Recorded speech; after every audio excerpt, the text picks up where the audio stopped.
Good morning from Good morning from the West Coast of the United States. I am broadcasting live from Portland, Oregon. This is Portland. That's the Cascade Range. That's the mountain where we go skiing. Welcome here to Good Thinking Live. Welcome, good thinkers. Let me know who you are and where you're from. I am very excited about you being here on this episode because I need your help. I need your help. And you're going to see your ideas later as they show up in something really cool. So let me know who you are and where you're from. And we will get started and I'll tell you the story of how this topic, which really had not occurred to me, which is weird, came into my mind. So I am working on 2 courses in conjunction with LinkedIn Learning, 2 new courses, in addition to a critical thinking course that I did called Critical Thinking for Better Judgment Decision Making. Let me know if you have seen this course or taken this course. I'll be curious. And I'm working on 2 new critical thinking courses that will launch later this year. And a very important question was asked of me by my wise producer, which I will tell you about after I welcome some good thinkers here. We have got AE. Okay. AE from KSA. Welcome, Saudi Arabia. We have got Vinay, great thinker from India. Welcome, Vinay. We have Jennifer Felberg, another great thinker from, what is she saying today? USA. And we have got Stephen from Top Chefs, the home of Top Chef's latest season. I love that because I always learn something new about where I'm from. He never says Portland, Oregon. He always has to come up with like a new twist, which I love. So let me know who you are and where you're from. And I'm going to recalibrate what you think about when you think about overthinking in just a minute. And this is how it came to be. So I'm working on these courses on critical thinking, these 2 additional courses for LinkedIn Learning. They're very different, but they kind of fill out the trifecta of critical thinking content in addition to the one that we have on the platform. And the producer goes through the first kind of drafts of the scripts. And she says, would it be beneficial? I kind of think it would, to have some content on overthinking. And, I thought, okay, well, that's a good idea. So I went in search of as I usually do, all the content that exists on overthinking. And there's a lot of great content on overthinking. A lot of it around dispelling negative thoughts, focusing, mindfulness, brilliant meditation. I'm all for it. But something occurred to me, and I'm sure that there is some other content out there that I missed, but in my general sweep of content, there was something missing. And then I thought to myself, I could crowdsource this information by going out to all the good thinkers from around the world who I'm sure have thought of this topic. So good thinkers like, let's see, Vedi from Chester, New Jersey. And we have Zayula from India. Great. Welcome here. Keep your comments because you will probably see some of your content show up in a LinkedIn Learning course later this year. All right. So when you think about overthinking, we tend to think about the distracting thinking, the negative thoughts that that our antenna seems to catch, and then we seem to calibrate the sensitivity to our brain to catch the negative thoughts more than other thoughts, for example. And then we are trained in a lot of the overthinking content to ignore the negative thoughts. And I thought, all of this is, that was like the one piece of qualitative, maybe good advice, or maybe, I don't know if it's good advice. Let me know. We'll see what you think. But it's the one piece of qualitative advice, but most of the advice centered on just reducing the quantity of thought, getting control of our thoughts. And that's when it dawned on me that the theme for today's show, and you'll have to tell me if you agree or disagree, thumbs up, thumbs down, agree or disagree, I agree, I disagree, is that when we improve the quality of our thinking, the quantity becomes less important. When we improve the quality of our thinking, the quantity becomes less important. So here are my questions. But first, I want to say hi to Danielle. Daniel from Ireland. Daniel from Ireland, welcome. Michael, great thinker, from Toronto. Aha, I have not finished the course development entirely. So no, I have not finished the course development. We are kind of winding it down because we're going into production later this month. Anyway, so I can definitely incorporate. That's why I'm doing this today. And then that's it. Then I'll have to get to it and stop thinking about it and start doing. All right, so here's my question. Do you spend more time dwelling about the past or assessing the past? So when you think about something that happened in the past that comes up in your mind, do you think, and maybe it had a bad outcome? We tend to focus on the bad outcomes more than the good outcomes because we think that the good outcomes are because we had made good decisions, and the bad outcomes are all kinds of things. So do you think about the past? Do you dwell more or do you assess more? Dwell or assess? Dwell or assess? Let me know in the chat because this is important. And the second question, and I know I have to ask in rapid because I want to get to this content so that we can, so I can use it. All right. Do you spend more time fearing the future or analyzing the future? Fearing the future or analyzing the future? And this really becomes a qualitative issue. It doesn't mean how many hours do you think about the past. I mean, I suppose that would be important if you were spending all day, but it's really more important what you're doing with that information. So we have, AE says he agrees. So agrees, or AE, or she, I shouldn't say he or she, AE says, they agree that the quality of our thinking, when we improve the quality of our thinking, the quantity becomes less important.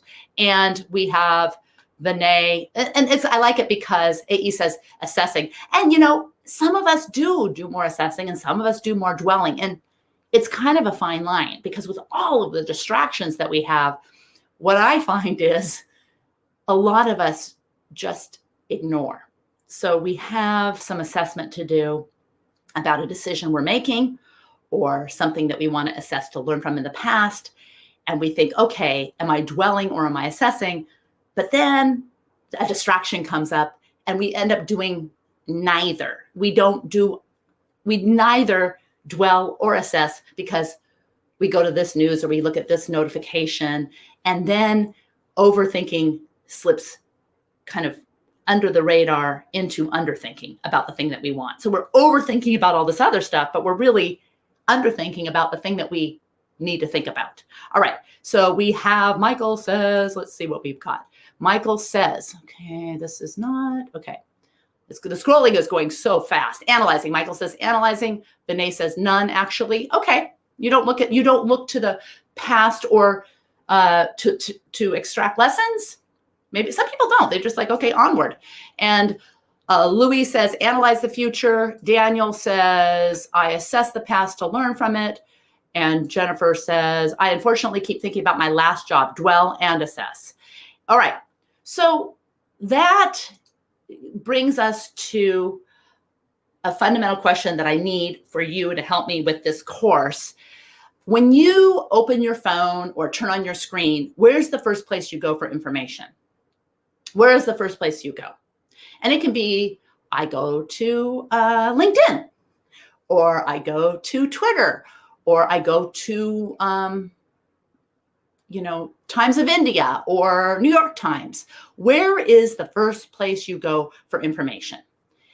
And do you have a notification? Does that place give you a notification?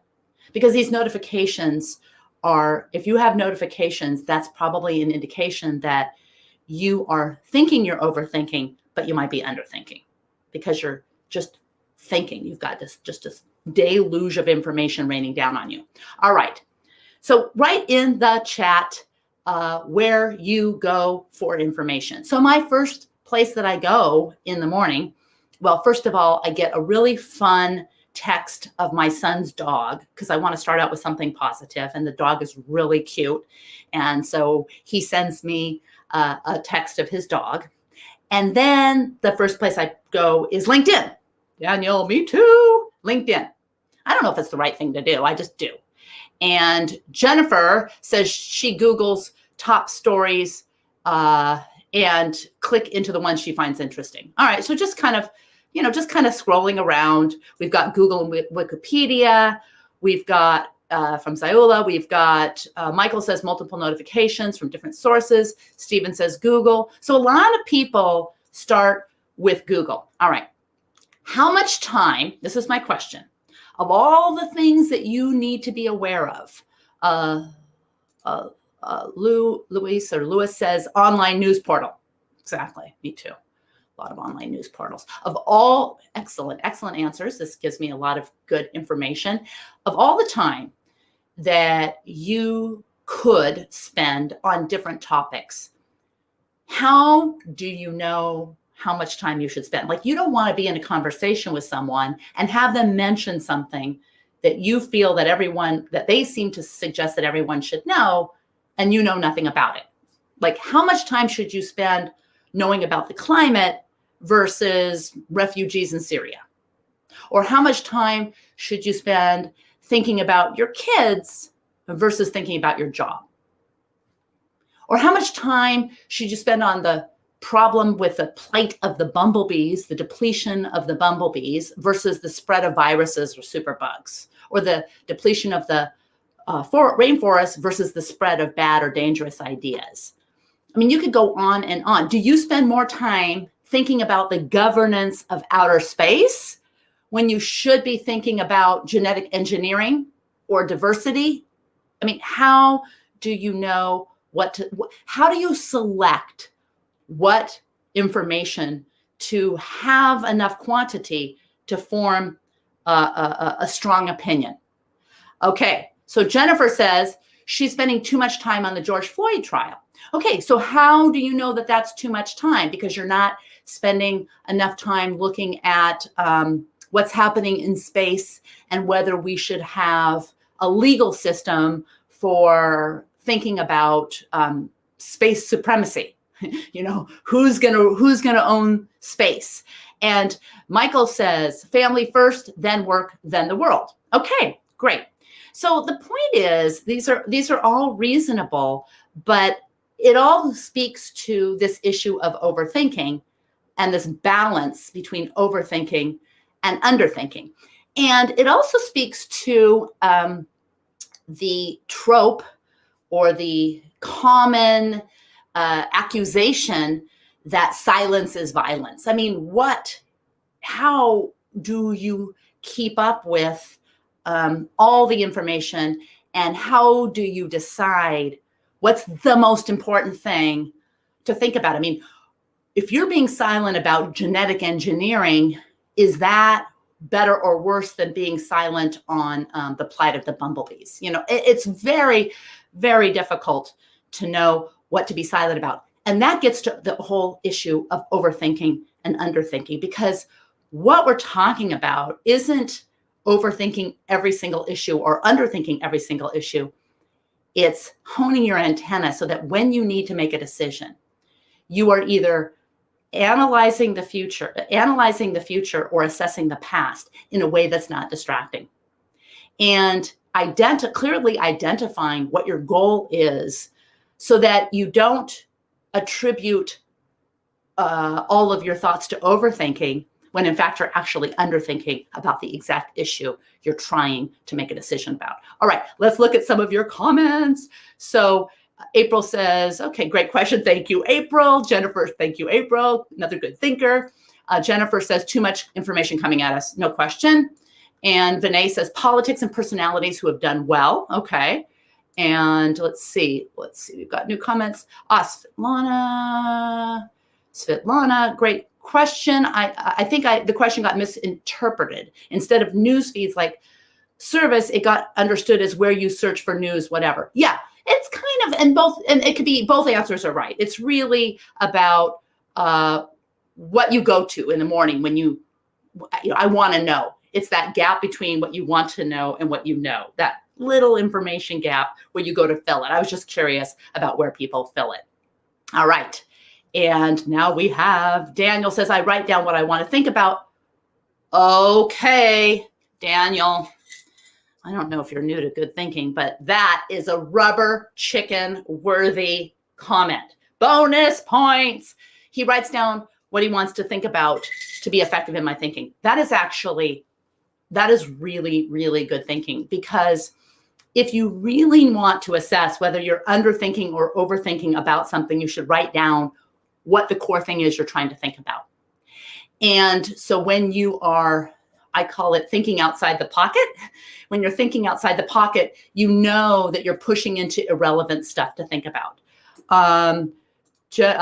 April says, I look for information that I can count on. Absolutely. Let's see. Michael says, the amount of time is where the issue falls into the circle of control, influence, or concern. Absolutely. And so we're going to get into, oh, yeah, you can act on. So April says, yeah, exactly. I agree. You think about what you can actually act on, the information you can act on. And Jennifer might be jealous of the person who got the rubber chickens, Lewis, who got the rubber chickens, because Lewis writes things down. So he keeps his eye on the prize as to what he wants to think about. All right. Now, let's get into it, because again, we want to stay right within the pocket of this 30-minute, no more than 30 minutes here, but I also want your feedback on what I'm thinking about in terms of the content for advising or helping us. Excuse me, I have a frog in my throat, a little water here. Advising us on how to manage this balance of overthinking and underthinking. And I'm really talking about when something is important. And here is the deal.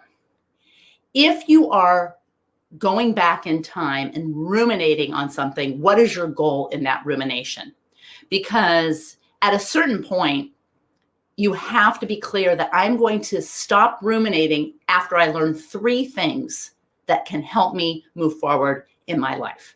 So, and then you write down those 3 things, and those are the 3 things you focus on. But if you go searching for lessons and you say, that's just a negative experience and I don't want to think about negative things, that's a choice, but you may be leaving lessons learned unexplored that can help you flourish in the future. So I recommend 3 things. Find 3 actionable things that you can learn from, go back in that experience, write down those 3 things, and then let it go.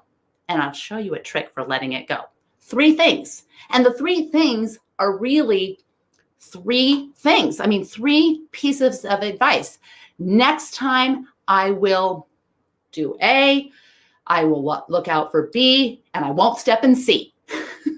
But 3 things. And that's really all you need. And then you can let it go. All right. How do you know if you're underthinking? How do you know if you're underthinking? Well, I'm going to give you 2 things, because we're looking at underthinking before a decision is made. And we're also looking at underthinking after an outcome. And there's something to think about. Between every decision and every outcome is so much randomness that to tell a story without nuance as to why this happened is not good thinking. Between every decision and every outcome is a lot of luck, both good and bad. So if you decide to analyze the situation based on the outcome alone, you're missing the point, because you want to be analyzing your decision process. So if you're going back in the future and you're beating yourself up about something that happened, you look for those 3 lessons, and it is somewhat outcome agnostic.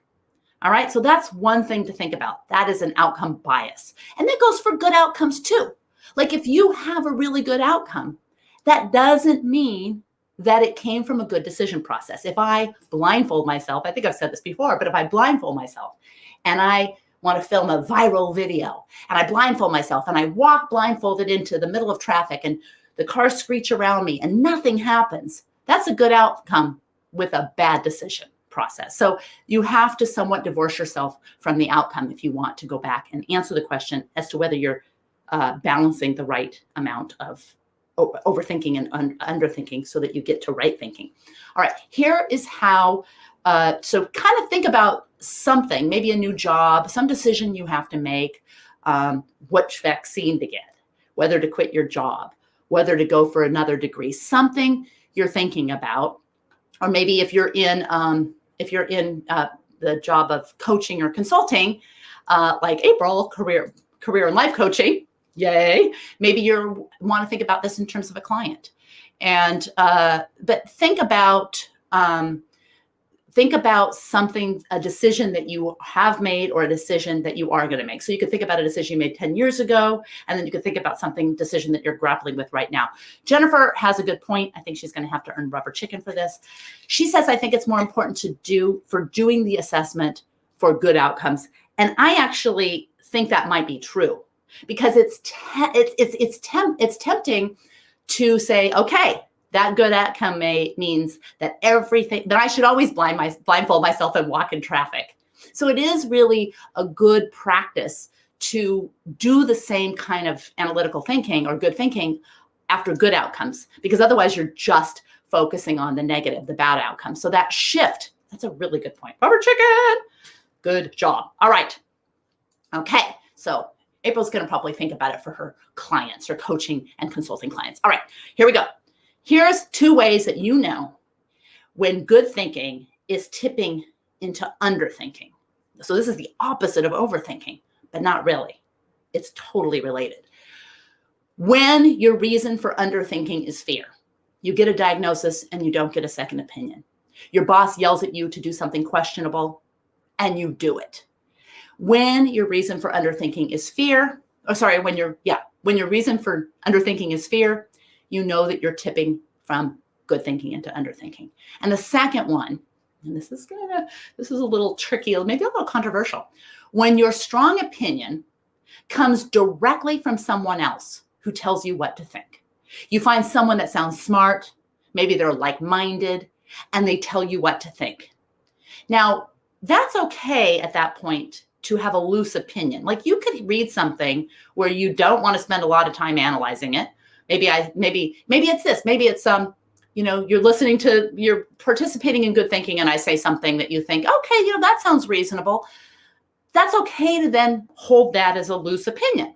But if you're starting to hold something as a strong opinion, based on the fact that someone told you what to think, that is a signal to you, a little clue that you might be slipping into underthinking.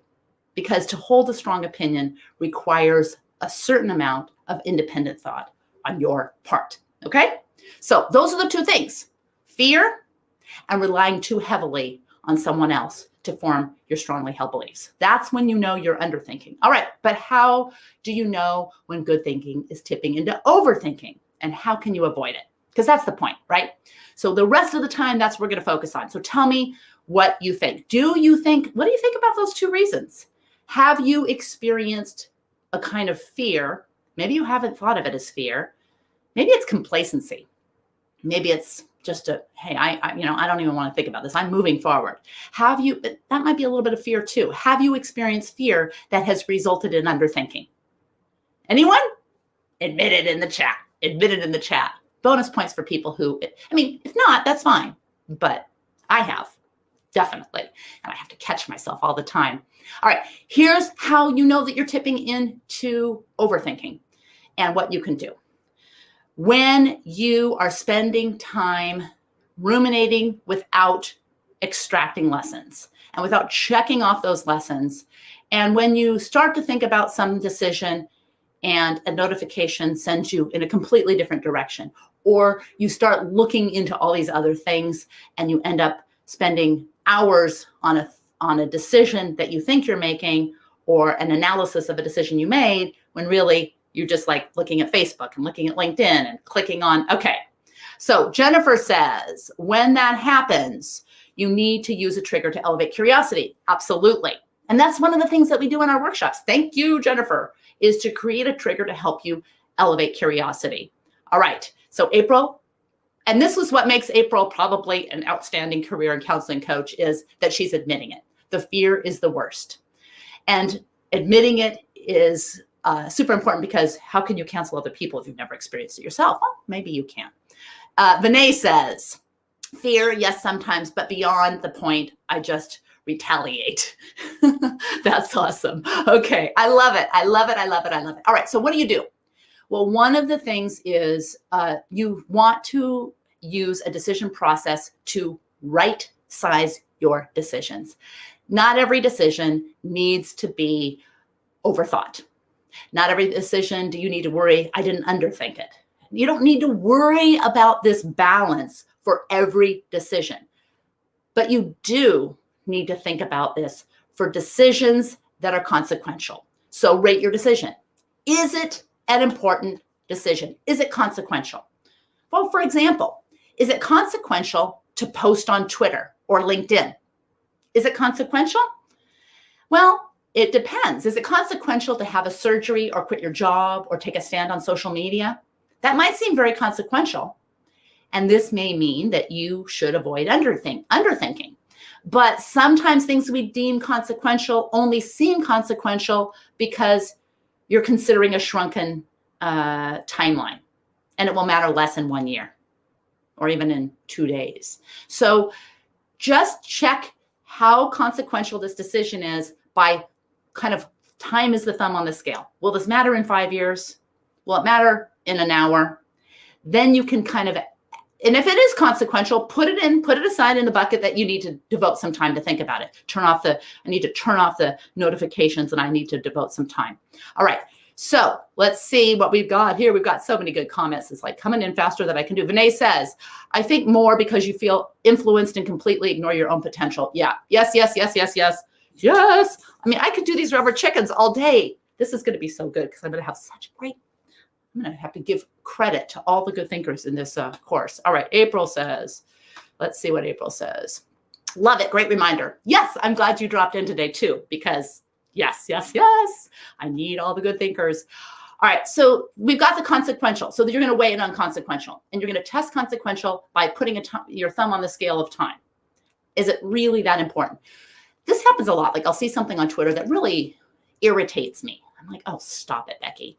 And then I'm going to write a response. And I think, do I have the information, really the information that I need to have a strong opinion on that? 99% of the time, the answer is no, I do not. And sometimes I even type it and then delete the tweet. But most of the time, my strong opinions don't have, especially with new things that are coming up, and I don't have enough information to form a strong opinion. So I don't. And then the other time is sometimes you deem something inconsequential and it ends up being more important than you imagine. Like you go to a party and you meet your future spouse. Like I didn't think it was so important to go to this party. And then this was a long time ago, that I met my husband there. Or you make a public statement that seems in step with the times, but it comes back to bite you in later years.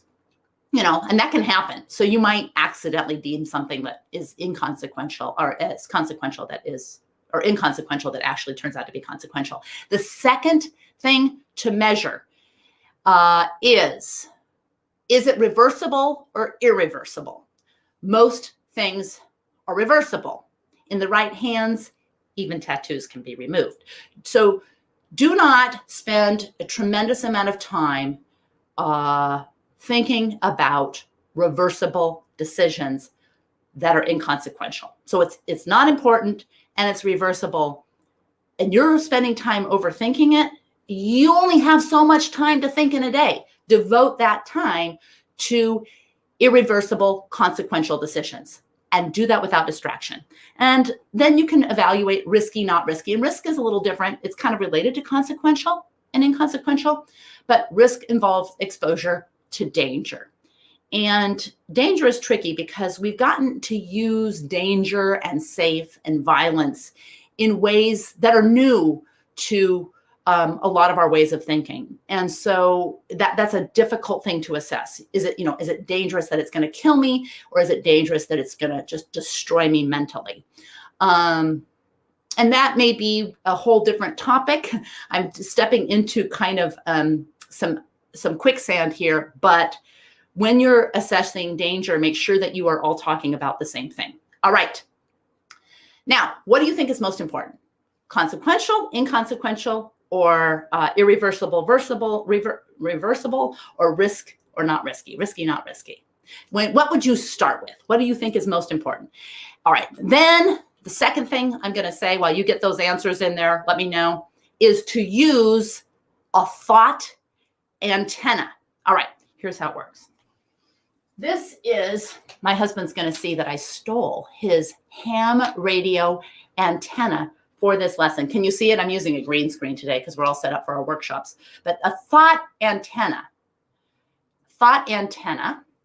is the way to think about thoughts. We think our thoughts are generated in our brains.